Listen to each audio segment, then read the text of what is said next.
I'm Brad Clayton, and we're interviewing my grandmother, Mary Ann Clayton, and we're gonna ask her a few questions, and if we're good, she'll answer. So, okay. All right. First question is, what is your most vivid childhood memory? Christmas morning. I love Christmas. I had other siblings, and where I lived, we just had fireplaces and a wood stove. And so my daddy would have to get up and light the fireplace in the living room where the tree was and Santa Claus was coming. And he would have a time keeping us in our bedroom until he could do that so it would be warm enough for us. And we would be so excited. We'd have a stocking with oranges and apples and hard candy and nuts. And that was it for the stocking. And then I always got a doll and maybe some clothes, something like that. Maybe skates. I love to skate. So I was always excited Christmas morning. And where did you grow up? In a small coal mining village on the other side of Inslee called Docena. And it was just a small town. It had a big store that sold everything, Really? you know, in the same store. And churches and, of course, the grammar school. And where I lived, we could see the school, so I walked back and forth. That's cool.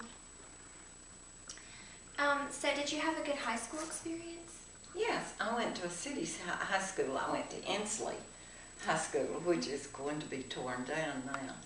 But in that time, it was really a big, nice city school. And I enjoyed meeting the new people and new teachers. And I always enjoyed English and literature. Oh, me too. And so I enjoyed that part of it very much. Okay, is it my turn? Mm-hmm. Okay, did you always live in Alabama? No, after I married, I lived in Texas twice. My husband was stationed in San Antonio, and we stayed there, and I had one daughter there, and then we were moved to Brooke Air Force Base in Mobile. And then we were moved back to a SAC base, which is a Strategic Air Command, sort of a secret thing between Killeen and Copperas Cove. And I had another little girl there.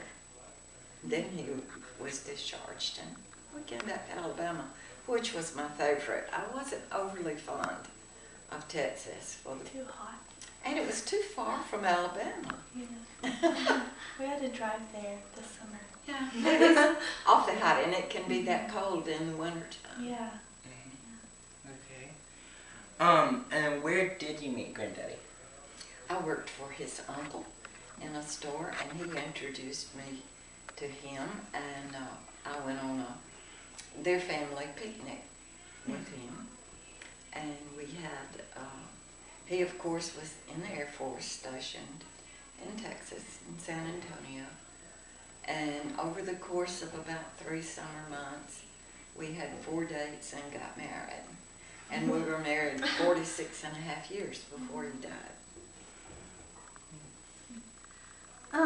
Do you remember where you were when Pearl Harbor was hit? I was at my grandmother's eating breakfast, and we were all very upset because my older brother was 18, and we knew that he would be drafted. Yeah. Did you? So your husband served in the Army, right? Air Force. Air Force.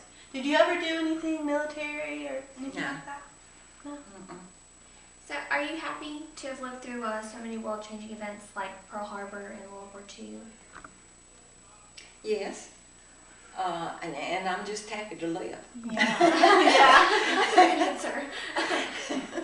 But there have been some traumatic times that I have seen, and you know, people keep saying there will be peace. There will be peace when Jesus comes, and not until then. Mm-hmm. And so I consider myself fortunate to have escaped any of the wars on the home front. Yeah. All right.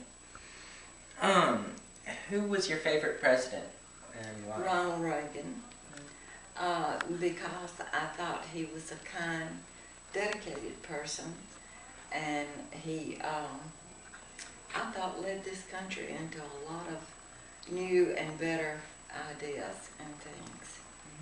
That's neat. Okay. Well, thank you for your time and thank you for letting us interview you. You are very welcome. It was a delight.